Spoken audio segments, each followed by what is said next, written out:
Nih ibu mengunjungi anak dan cucunya di kota. Untuk ke kota, dia harus menjual ayam-ayamnya di rumah dan harus naik gunung untuk membawakan oleh-oleh sayur segar untuk anak dan cucunya.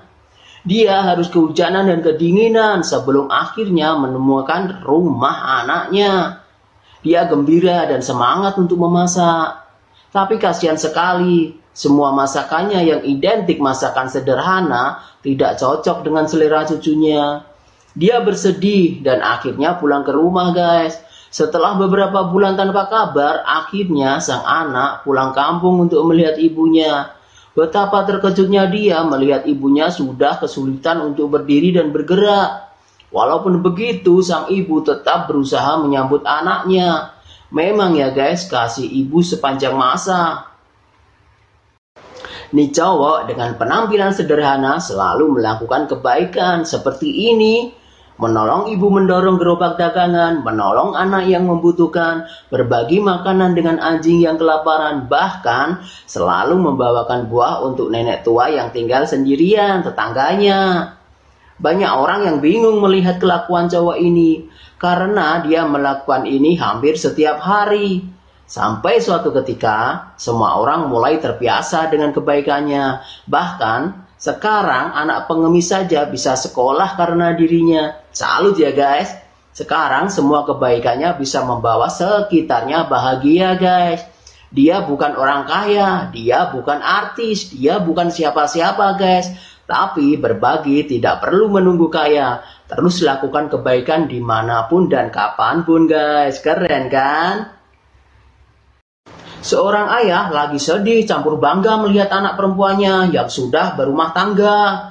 Dia melihat anak perempuannya sudah menjadi seorang ibu yang sedang repot mengurus rumah, mengurus anak, bahkan mengurus suami. Dan semua itu dilakukan sepulang dari kerja.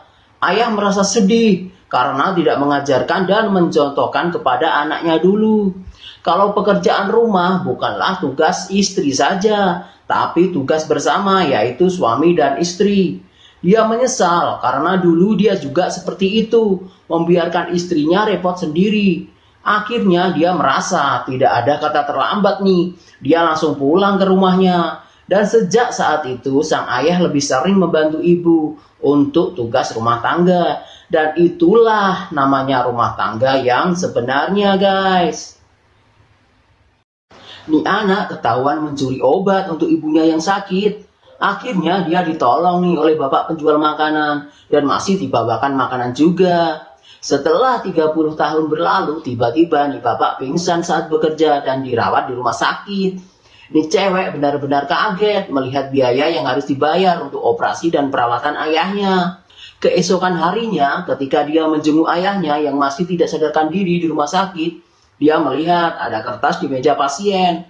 Betapa kagetnya dia, ternyata semua biaya berobat ayahnya sudah lunas guys. Dan ada catatan kecil di kertas tersebut, bahwa semua biaya sudah dibayar 30 tahun lalu. Dengan obat pereda nyeri dan sebungkus makanan guys. Ternyata nih, anak yang ditolongnya dulu saat ini sudah menjadi dokter yang baik hati. Dan sudah melunasi semua biaya rumah sakit. Di anak ketahuan mencuri roti. Dia mencuri dikarenakan ibunya kelaparan dan belum makan. Akhirnya dia dibantu oleh paman penjual buah. Bahkan dia masih dibawakan buah semangka untuk dibawa pulang. Singkat cerita, sudah 20 tahun berlalu. Sang paman tiba-tiba masuk rumah sakit. Sang anak kebingungan karena ayahnya membutuhkan biaya yang banyak untuk pengobatan. Sedangkan tabungannya belum cukup guys. Dia sangat sedih dan bingung ketika di rumah. Keesokan harinya ketika datang ke kamar ayahnya, betapa kagetnya dia, ternyata semua biaya berobat ayahnya sudah lunas guys. Dan ada catatan kecil di kertas tersebut bahwa semua biaya rumah sakit sudah dibayar 20 tahun lalu dengan sepotong roti dan sebuah semangka. Ternyata anak yang ditolongnya dulu saat ini sudah menjadi dokter yang baik hati dan sudah melunasi semua biaya rumah sakit ayahnya guys. Nih orang selalu marah ketika ada pengemis yang tidur di depan tokonya. Bahkan dia tidak segan-segan memukul dan menyiram air untuk mengusirnya.